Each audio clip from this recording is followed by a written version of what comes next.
السلام عليكم ولاد التلاميذ. في هذا الفيديو غادي نوريكم كيفاش غنحسبوا كتلة لتر واحد من الهواء رغم عدم وجود قارورة سعتها 1 لتر، ستادير اننا غادي نستعملوا قارورة سعتها 1.5 لتر. يبقاو معايا.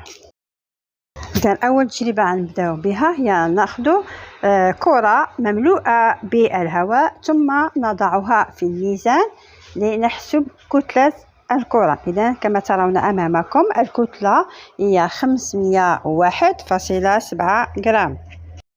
في التجربة الثانية نأخذ قارورة سعتها 1.5 لتر ثم نملأها جيدا بالماء، ثم نأخذ حوض يحتوي على ماء ثم نقوم بوضع أو ربط القارورة مع الكرة بواسطة أنبوب، ثم نفرغ القارورة من الماء تدريجيا كما ترون في التجربة حتى نفرغها تماما.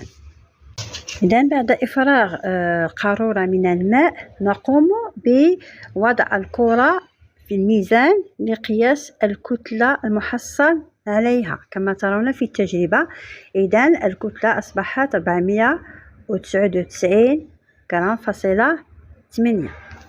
إذا الآن باش نحسبوا كتلة 1 لتر فاصلة 5، إذا نقوم بحساب الفرق بين الكتلتين.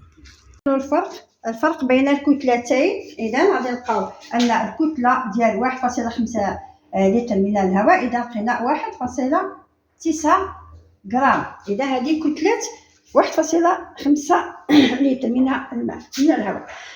إذا كيفاش نحسبوا كتلة لتر واحد من الهواء؟ إذا نديرو معادلة ثلاثية. إذا 1.9 غرام سعة 1.5 لتر. إذا نحسبوا 1 لتر شحال عنده؟ نديرو ام.